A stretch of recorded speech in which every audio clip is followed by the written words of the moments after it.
What's up, guys? I'm Alex. I'm here with Chris. We're at CES checking out the Sling television streaming media service. Now, this is something of an alternative to cable. Now, what are some of the biggest channels Sling is offering? Well, yeah, this is an alternative to cable, like you said. It's yet another way you could possibly cut the cord if you're looking to do that. And they are offering, I think, the crown jewel in this is ESPN. ESPN, ESPN2. It's not the whole suite of ESPN channels, but those two are quite alluring for people who don't want to subscribe to an entire service, an entire dish service or DirecTV. I mean, it's a step in the right direction. There's also Food Network there, Disney Channel, HGTV, Cartoon Network. So, and then they're also streaming stuff from Maker, which is interesting because that's kind of like coming from the internet side of things.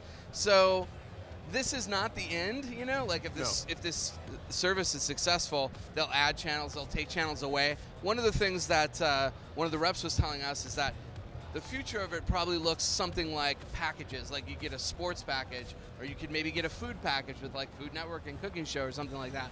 So sky's the limit, but it could be a new kind of way to do a la carte, or even month to month. Yeah, because it's $20 a month right now. And there's no commitment, so you could potentially, subscribe for March Madness and then just kill it if you don't want any more. Yeah, that's the beauty of this thing, and I think it really appeals to people who are trying to have less commitment. You know, if you sign up with something like DirecTV or even Dish, you're locked into a certain amount of time, and you're also renting equipment and all that stuff.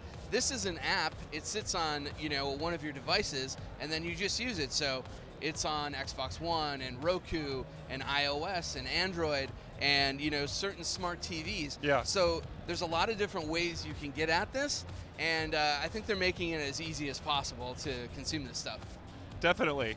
And now, what about you? Do you think you could cancel your cable for Sling?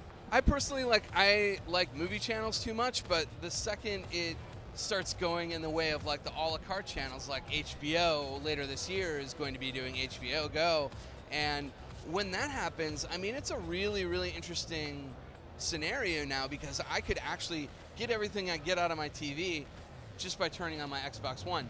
Now, there are some things that like this won't be for everybody. This isn't necessarily for families with multiple TVs, because you can really only watch this on one streaming device at a time. Yeah, one at a time. You're not sharing passwords like people do with things like HBO Go. It's basically like if somebody is watching streaming on the service, no matter what device they're watching it on, if that account is watching it, nobody else can watch. There's also no DVR, but there is some like you can go back 3 days in the programming for certain things, not for sports. And then there's some on-demand stuff as well. So I don't know. I mean, I think it's a good solution for people who are just looking for ESPN or just looking for those few cable channels that they really love. Gotcha. So for the right person, this could be the cord-cutting option, but probably not for everybody. It's a step on the journey for a lot of people. There we go. You know, like I kind of feel like when other pieces are in place, I might consider this because it's super cheap. You know, I pay like almost $200 a month for everything I have on my service. This is $20 a month. That sounds really alluring. Cheap. Well, for all the latest on tech at CES, keep it locked here on IGN.